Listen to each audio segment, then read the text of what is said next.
this morning in terms of your attention, so I'm very grateful to you for being here. This morning we're going to explore or put a spotlight on the subject of neutrality, an issue that has come into sharp relief in recent years. And to explore this question, we have four distinguished panellists. To my left, An Taoiseach Leo Varadkar, who's the Prime Minister of Ireland. To his left, Mirana Spoljaric, who is the President of the International Committee of the Red Cross. Then we have Wolfgang Sobotka from the Austrian Parliament, who is President of the National Council. And to his left, Ian Borg, from who is Minister for European and International Affairs and Trade in Malta.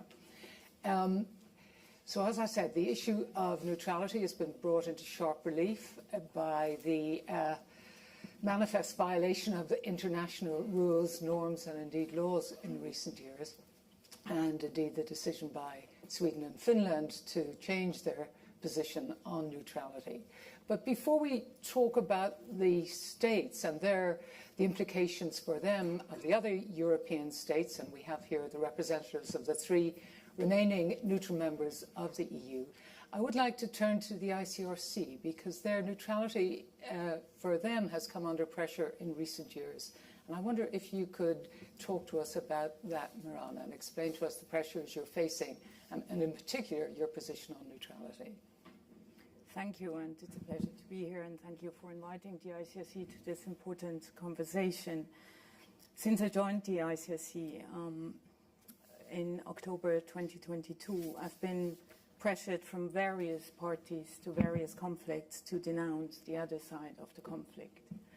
Now, when I speak about neutrality today as the President of the ICRC, you have to be very conscious that I'm speaking of humanitarian neutrality, and humanitarian neutrality will not be the same as political neutrality. So your role is a different one. Your decisions will be guided by different objectives. For us, neutrality is a conditio sine qua non, and it's also part of our mandate. We are anchored in the Geneva Conventions that were ratified by all states in the world. And states knew in 1949 that they, in a conflict to protect their population, will take sides. And they created an entity that would always remain at equidistance, trying to reach the affected population equally on both sides of the line. There's no distinction for us between one wounded civilian and the other wounded civilian. If we can reach them, we will reach them, and we will always try to reach both equally. Now, it is precisely this neutrality that is, on one side, allowing our work to happen, that is giving us access more than probably any other humanitarian actor has, because we speak with everyone, we criticize everyone, and we also undertake a humanitarian dialogue with roughly 250 armed groups around the world. But in order to maintain our neutrality, we have to be confidential. Now, these two elements are now, in a highly polarized world, the two elements that are consistently coming under pressure with an intensity that is unprecedented, because they have been criticized since our beginning, but now with an intensity that is not or has never been experienced before. And it is, as far as I can see, the result of an approach to politics that is guided by the principle, you're either with us or against us, and if you're not with us, we will not speak with you. I want to set the stage for this conversation by saying the world needs neutrals. The world doesn't only need the ICRC as a humanitarian actor. We also need neutral medical doctors. We also need neutral scientists. We also need neutral journalists that are trying to report with objectivity. Because if we don't, we deprive ourselves of the facts that we need to take informed decisions.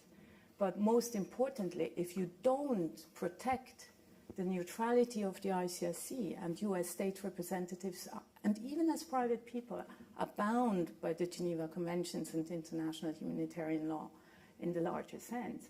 If you don't protect us, you are destroying that one entity. There are others, but one important entity that through the preservation of humanity in every even bloodiest conflict keeps that pathway back to peace. And what we need to acknowledge also is that there will not be stability, there will not be economic development, there will not be options for our children if we don't acknowledge and accept the fact that sooner or later we will have to start negotiating again.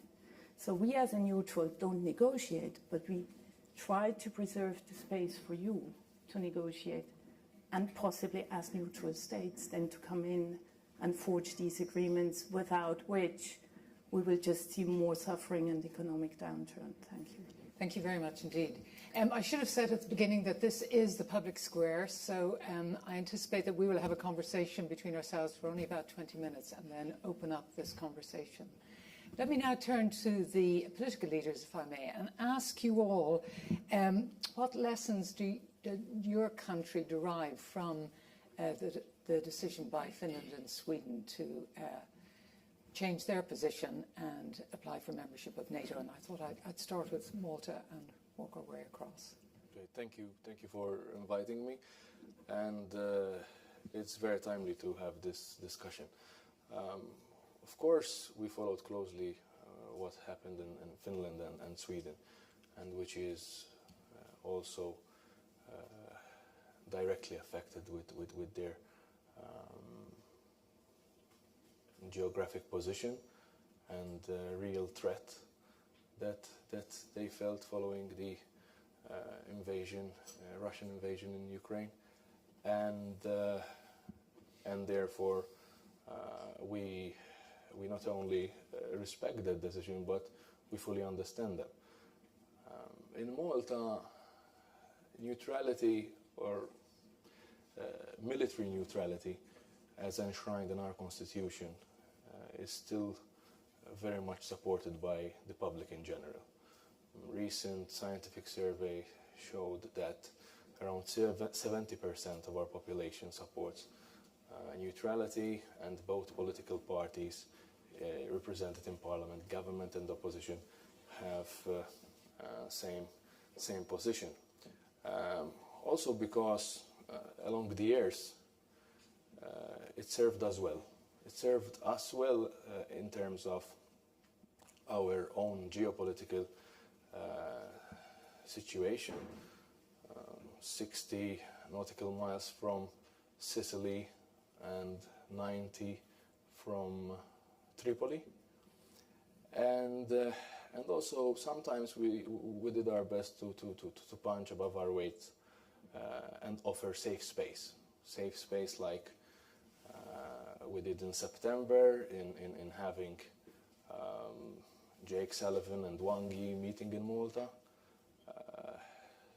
In October we hosted the third Peace Formula meeting to learn more, advocate and support President Zelensky's peace plan, and also by being able to spearhead resolutions like the one on the Middle East in November, 15th November, as elected members of the Security Council, and give a 10-day humanitarian pause, which also led to other negotiations, including releases of hostages. Then we were also chosen by 56 participating states to chair OSCE in a particular time when there was no agreement on having, for example, a NATO country leading the organization. At the same time, only 4 or 5 weeks ago, I got the approval unanimously from Parliament to have a more meaningful engagement with NATO and have a proper, with clear objectives, program, ITTP, that we're going to sign in the coming weeks. Because being EU, being also long-standing partners of the Allies, it is our natural place to be and have assistance, capacity building, training, and so on. Thank you very much. So these are my initial remarks on Terrific. Thank you. why neutrality is serving us well. Thank you. And Austria, has the Swedish and Finnish decision caused Austria to reevaluate its position on neutrality? And there was no serious discussion about neutrality because the neutrality is the most important part of our identity, and it's only to understand from the history. When you see that what Austria means in the past, it was a county in the 10th century, it was an empire in the 19th century, and then at the end of the First World War, it was reduced to a small part. And you know, the First Republic was the struggles, with the end of democracy, the occupation of the Nazis, and then we were occupied from 4 alliances. And we are the only country where the Russians, the Soviets, left the country in 1955. And to get a treaty, a state treaty, and to have the whole sovereignty of our territory, we declared our neutrality in the sense of the Convention of Hague. And later on, when we joined the European Union, we made an amendment to our constitution, and we changed our neutrality in special terms when it's necessary to follow the common security and defense policy or the common security and foreign policy of the European Union. And therefore, we are able to contribute in the European Union as normal states, as all the others. And I think it's necessary to declare we are not neutral in the political or ideological sense, we are neutral in the military sense. And in the meantime, since 1955, we get a lot of international organizations. And therefore we can contribute, I think, very much for the international society and community, that Vienna could be a town, a place where you can come together to mediate, to negotiate, and we have shown it in the past. And that's the most important thing, what we do for the international community. On the other hand, we contribute very much the UN troops. We are very engaged in the KFOR, in Kosovo. We're in Lebanon with a huge contingent, and all over the world. And I think it's, especially when you think about now that's so confrontal in the international society, it's necessary that you have place to come together. When it's so controversial, you always have to offer places where you can meet, and that should be the result of our neutrality. It's an active neutrality. Thank you. Please, Shuk. So I suppose what caused us to rethink our neutrality, or at least think about it, and think about our security and defence policy, probably was less Finland and Sweden joining NATO, but more Russia invading Ukraine, because we had for the first time in a very long time a war of conquest, effectively, in Europe, and also the nature in which threats have changed. Our geography protects us in so many ways from invasion, but security threats now are different. We had a very significant cyber attack on our health service only a few years ago. Ireland is surrounded by communication cables, pipelines. We have a big sea space, a big airspace, and just like everyone else, we're vulnerable to disruption through disinformation, misinformation, all these new ways of waging war. So that's what caused us to think again about our policy.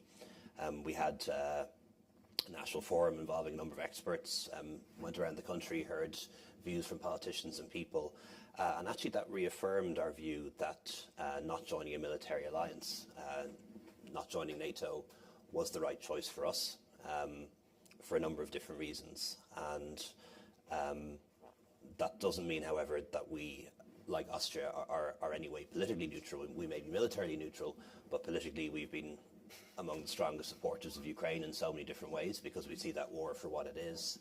When it comes to the Middle East, we're very strongly of the view that the right of the Palestinians to their own state, to their own homeland, to exist is equal to that of Israel, and that's the position we've taken in relation to that conflict. And in terms of how we contribute as a small country to the world, we take the view that we can do that through participation in the UN, major peacekeepers like Austria. We are part of PESCO, which is the EU's evolving common security and defence policy. We've updated our relationship with NATO through the Partnership for Peace. And we are increasing our defence spending, but we're also increasing even faster our international development aid spending because we would be strongly of the view that one of the best ways to provide security for our citizens is to deal with the underlying causes of conflict in the world, which is lack of democracy, lack of opportunity, economic opportunity, lack of proper institutions, climate action, climate change. And I think at a time when people are talking a lot about how we need to increase our defence spending to 2% of GDP, perhaps that's the case. But we should also always, I think of that in parallel with what we do in terms of international development and overseas aid. If every country in the Western world invested as much in overseas aid and international development as they did in defence, I think we'd have a much safer and more just world. Thank you very much. Well, I think it's very interesting that there are three very similar perspectives. All three countries have made the point that you're not politically neutral, just militarily neutral, that you're heavily engaged internationally, that you see your neutrality as enhancing your position to play an effective role as mediators and so on, and that neutrality is very popular in each of your populations. How do you respond to the criticism that you're free riding on the security provided by others? You're laughing, Wolfgang. Why don't you take that first? I know it's always in the international discussion. We only mentioned as free rider, but it's not really correct. We support it also when you look about the support for the Ukraine. We in the Council, in the European Council, we had a constructive abstention. There is it's possible to do all what they have to do to support the Ukrainians. And we pay a lot for them. We are net payer in the European Union, and we support it as well. When you see this conflict as example, we had a high rate of displaced persons here. We very often do refugees in total, and we have done especially supportance for the civilians in the Ukraine. I was there. We support them, the fire brigades as well, the Red Cross and the civil organizations there. I think it's necessary to see it's balanced. When the international policy is so conflicted and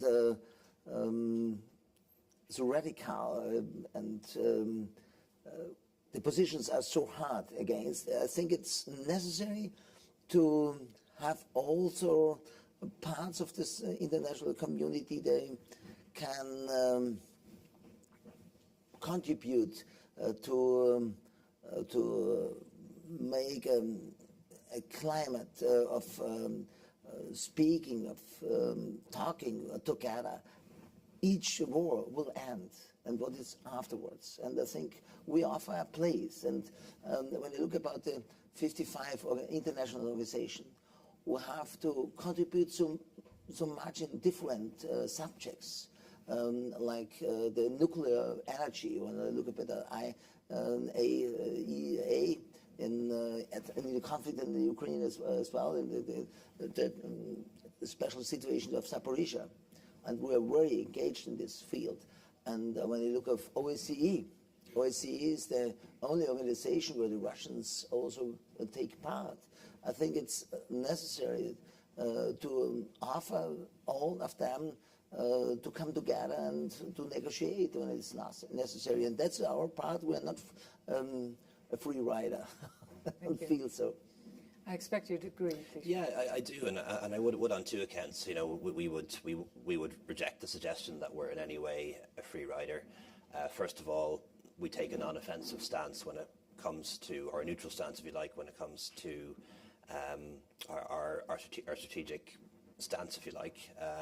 So we don't invade other countries. We don't help anyone to invade other countries. We have very strict rules around armaments and dual use, and we clearly don't engage in espionage or trying to undermine any other country. So there's no basis on which we ever create the provocation, and that's part of security too. But secondarily, we make our contribution in other ways. As I mentioned, a very significant development aid budget, which is increasing all the time. Unbroken peacekeeping with the United Nations, 65 years, not one single year in which we didn't have our troops based abroad, and then very active involvement in the UN, in the EU, in other means by which we can contribute to the security and peace in the world. Thank you.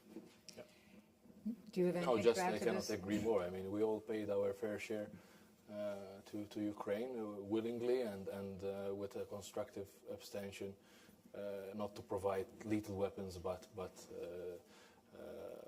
all our shares were duly paid, and that is why also we are upgrading our partnership with NATO to make sure that our defense is given the necessary budget. But I cannot agree more with the other two speakers. What do you think would be the implications for the international rules-based international order if more countries were to follow your lead and decide to become neutral, to declare themselves neutral? That's a good question. I haven't thought about that. Can I? Please, Yes, please. The Geneva Conventions are ratified by all states. This is the strongest international consensus that we have. And given the UN's position as a politically governed entity, with the ICSC you have a non-politically governed entity that is anchored in an agreement that contains values that all societies, all religions, everybody agrees on. I think neutrality is important. And we have to remind ourselves that we have to, in these times, look for a common ground to rebuild multilateralism. So let's start with the commonalities and humanity, equality, fundamental equality that even Hobbes believes in, even though he speaks about the state of nature where everybody tends to kill each other. He recognizes that fundamental equality that allows you to kill each other, but also to take the strategic choice to live in peace together, because your chances to survive will be bigger. And I think this is why we are here in Munich today, to remind ourselves and to seek for these commonalities. A second point, listening to you. You always tend to think being neutral is a cowardice position. It is very difficult and challenging for the ICRC to be neutral, because our neutrality is constantly criticized, constantly under pressure, and yet we know that if we give it up, we will lose access to the people we need to help. And we cannot give it up once and then come back to it, because the trust in our neutrality has been built over generations. If we break it, people will turn away and look for other entities. But time and again, history has proven that we weren't replaced by other entities, because states haven't come back to recreating the Geneva Conventions. So I'm calling on states to make this a political priority for them, to implement agreements that they have all ratified, because it keeps that pathway back to negotiations. And I think neutral states are just as courageous as non-neutral states. They have to work in complementarity. That's the point, you know, and they have to make sure that they use their different approaches to promote peace and stability. And this is an active contribution to, you know, defending the security and the stability of your own people. Thank you. I think if I can answer that in another way, I wouldn't ask countries that are not neutral to declare themselves neutral. They've made their decision for good reasons in their circumstances to enter into defence agreements and mutual security pacts. What I would ask other countries to do is to see security, their own security and that of their citizens, as being about so much more than defence. So we're seeing the world rearming in response to what's happening around the world, defence spending increasing. That's all understandable. But as I said earlier, I think we'd have a much safer world if countries agreed to match what they do in terms of defence spending what they do in international development and climate finance, for example, because if we can start to remove some of those underlying causes of conflict in the world, we'll have a much safer place and a much better place and a much more just place, and then perhaps much less need to be so well armed. Thank you very much.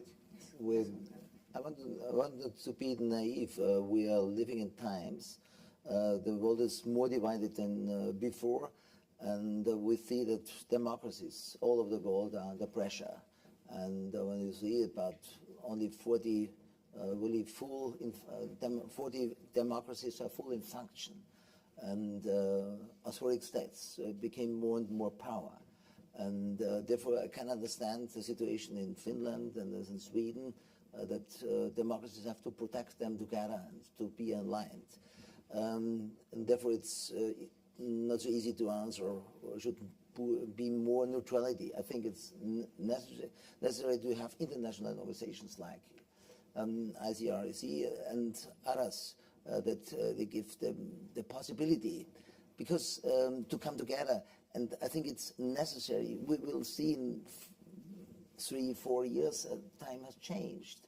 The artificial intelligence is a pressure of all of us.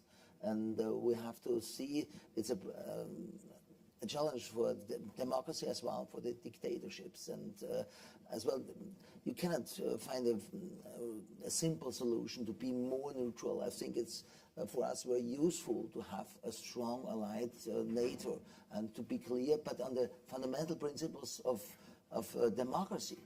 And when you look at the different partners of the NATO, you will not find all of them in the same way. There's no simple answer to find. Thank you. Well, this is the public square, so let's open it to the public. I see quite a few questions. Yes, the gentleman in the back there. What? What would have to happen for you to break your neutrality? What event? You mean Austria and special, or all of them? Ireland, Malta. What would have to happen? I'm thinking about it because there's a strange, not so strange, commercial analogy here. You know, with Ukraine and with Gaza, people who run companies have had to come to the decision as to whether they should take a neutral stance or should go with one side or the other. So what, you know, listening to you, it all sounds very fine, but what event, you know, I'm thinking about Navalny being murdered. Does that alter the calculus? What would have to happen to alter the calculus?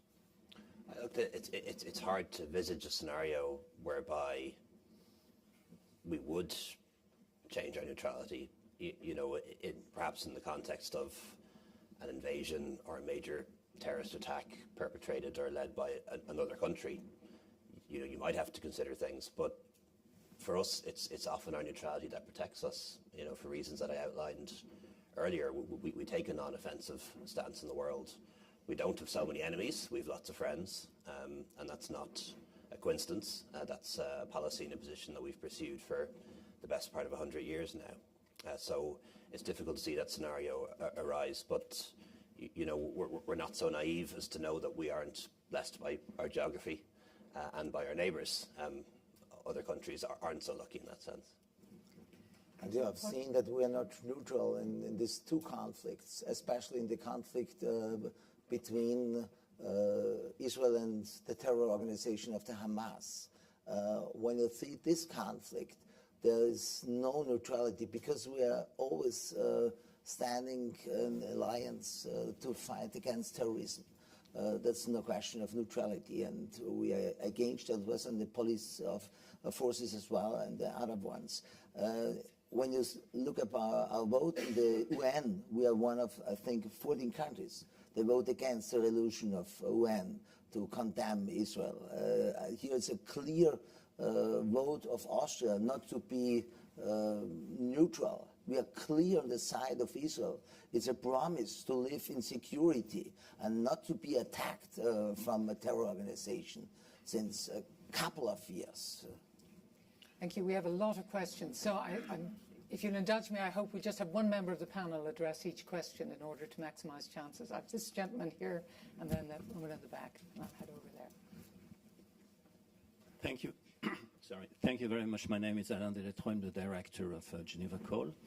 And I think what we're discussing here are two kinds of neutrality, the political neutrality of neutral states and the neutrality of the humanitarian actor. And I think it's the neutrality of the humanitarian actor, as we heard the president of the ICRC underlining, should be accepted everywhere. And I see 4 conflicts where this is becoming more and more delicate. Myanmar, Syria, Ukraine, Gaza, Israel, and maybe a 5th one, Sudan. If you're a humanitarian actor working on one side of the line, you get a hard time being accepted on the other side of the line. And if this is where we go with the respect of international humanitarian at the beginning of this 21st century, we are very badly off. Now, the political neutrality for an organization like Geneva Call is essential that some states remain neutral. For instance, we bring armed groups to Geneva. Our challenge is to make sure that these commanders don't have to change planes, sorry for European friends, anywhere in the European Union, because they could be tackled there, right? Now, if I look at the countries here, with Minister Borg, what do we do in the General Assembly? We are very much working with the neutral states of Europe to get our points through. Ireland, one of my 2 directors is Irish. She can bring her passport forwards to go to meetings in hard place with commanders of hard groups because she knows that Ireland will never, when she goes back to Ireland, tackle her for having been talking with terrorist groups. And my call to the politicians of neutral countries here, of course, as you all underlined, but particularly Prime Minister, that this attack on Ukraine has put you and your neutrality in a very uncomfortable place because it's a huge breach of the UN Charter. It's not the first time. Let us not forget that in 2003, when the Bush administration invaded Iraq, the neutral states were in the same place, right? But my call to resist this push for neutral states to start having blacklist of terrorist groups like this debate is out there on Hamas now in Switzerland. Of course, we've all seen this horrible attack that Hamas committed. But if neutral states close down the space for conversations, then we are lost. Because whatever the horrors committed were by these groups, you will always need someone to talk to them, and you will always need a place, a safe place for these talks. Thank you. Thank you very much. I don't know if anyone would like to comment on that commentary, but it was a very constructive contribution. Thank you. The lady in the back, and then I'll come over to you. Matea Peter from St. Andrews University. So my question is, I've always been struck that the discourse of neutrality, and I think this is exemplified by the panel, is a very intra-European discourse. And I'm trying to sort of grab my head around that, of sort of how to build bridges outside of Europe, how to not have just be this a transatlantic partnership, and whether the discourse of impartiality, and I'm thinking both of you mentioned the sort of contributions to UN peacekeeping, there's a clear distinction between impartiality and neutrality in that world, whether that might be a way of finding partners for multilateralism, global governance, and leaving the discourse of neutrality to humanitarian actors who can actually potentially be impartial. What do you think about that? Thank you. Would like to take that, please? Well, yes, Ian. and maybe link it also to the previous question about what takes you to change your position. Of course, we are not static and neither naive. So change is constant, and in our case, our daily engagement is, for example, with the North of Africa, with Libya and other actors there. And it's a pity that we talk so little about the space that is available in Libya for non-like-minded, and the fact that we can have new neighbors anytime soon. So we are not only thinking about neutrality when it comes to intra-European aspect, like you mentioned, but also across the other side of the Mediterranean region. And that's why I keep insisting with my European colleagues to, yes, give all the due attention to the east side, Ukraine namely, but equally important other areas, especially the north of Africa, because 11, 12 years after the Arab Spring, it's clear that democratization cannot be imposed. It's also clear that others are filling that space, whilst we keep the rhetoric of hoping for free and fair elections. And this can pose also security threats, not only for their own citizens, but for their immediate neighbors that are Europeans like us. Thank you very much. The gentleman over there in the corner.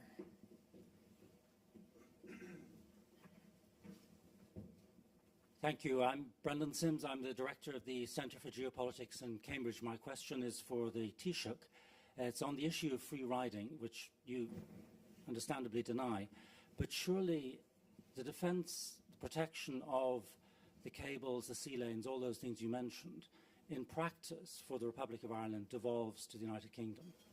I'm sure you'd agree with that, and that is in effect, in this context, free riding.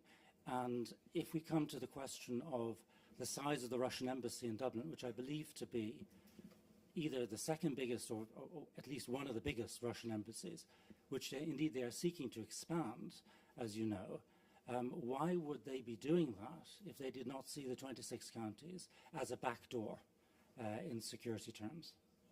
Yeah, I think there's some misinformation there. The Russian embassy in Dublin has 15 diplomats and 15 other staff. That's a total of 30. That's a big embassy for a small country like Ireland, but it's far from huge. I'm not sure how big the Russian embassy is in London, but I suspect it's bigger than 15 diplomats. So I'm not sure if that's an issue that you may wish to answer.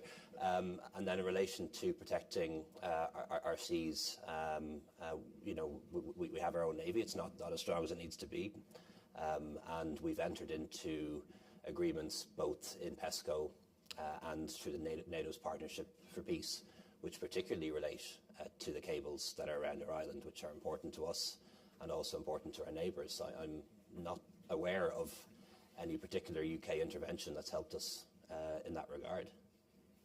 Perhaps there is one you can tell me about. The entire defence of that area falls to the Royal Air Force and the Royal Navy in practice. I mean, you know, everybody knows that. When has that actually occurred?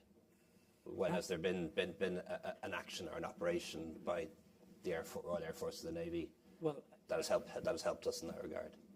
So everybody knows that in the case of a threat to those installations, that is the source of security which will be reverted to, just as is the case quite often in the instance of maritime safety, saving people who are in difficulty and so on. And indeed, the feeding of the 26 counties during the Second World War was guaranteed by the Royal Navy, covering the convoys. I don't think what I'm saying is in any way controversial. I don't think it's true, though. You know, you're saying that in a hypothetical scenario, this intervention by the Royal Navy or the Royal Air Force may occur. To the best of my knowledge, it has never occurred. If you can give me an example of where it has occurred, let me know. And then you're suggesting that the Royal Navy, the Royal Air Force would intervene in our territorial waters without our permission. Is that correct?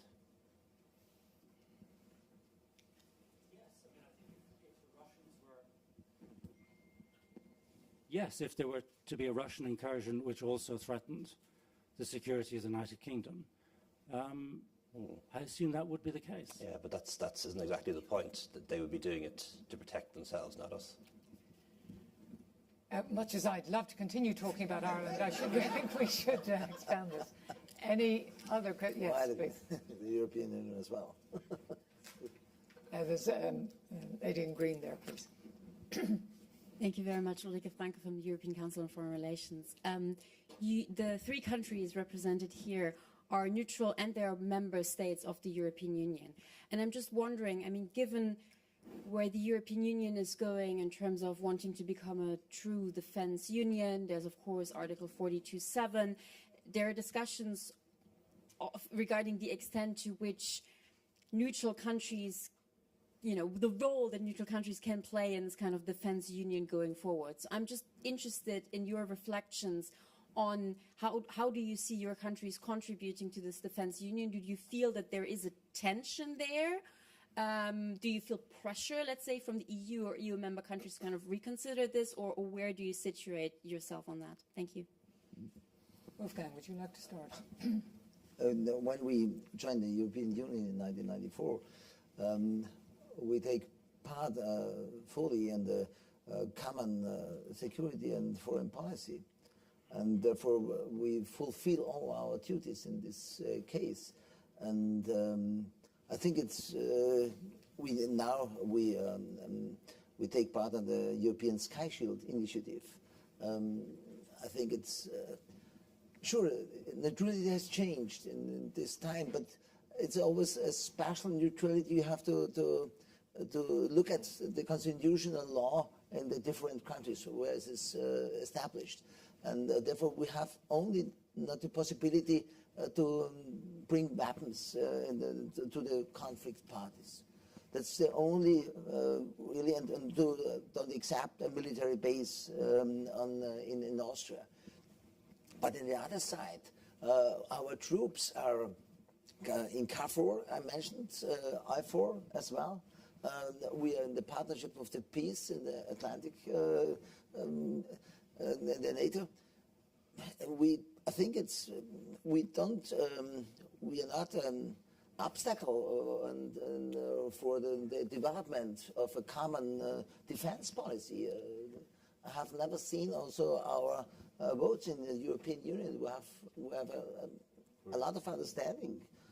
Correct. I think the proof of the pudding isn't eating, and I think none of our three member states wasted even one day in Brussels towards supporting Ukraine, adopting sanctions, condemning Hamas, calling for ceasefire because of disproportionate response 4 months after the 7th of October. So I think we are always very constructive.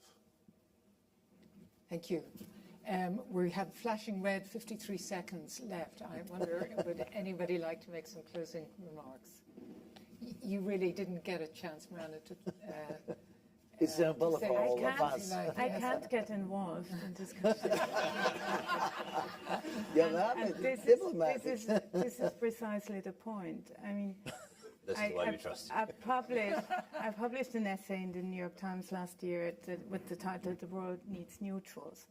But in that essay, I also wrote, not everybody has or should be neutral. That's not the point. We as the ICRC cannot denounce, but we know a lot of things. We don't share them. But we depend on states taking up their responsibilities and assuming that and saying things in public that we cannot say. We depend on the UN to say things in public that we cannot say. I'm not saying everybody has to be neutral and there's only neutrality as the good thing. And there are shades of neutrality and reasons for neutrality and levels of neutrality. What I'm saying, don't throw the concept under the bus because it's an important one. In politics, in the humanitarian field, in the field of science, of journalism, in so many fields, we need it. And respect different entities for their neutrality. And if you don't like it, try to negotiate the boundaries. But our neutrality will be a strictly humanitarian one. And it will be one that sides with humanity and that wants to, at all cost, preserve access to people at all times if they need our help. And that takes a lot of criticism most of the time.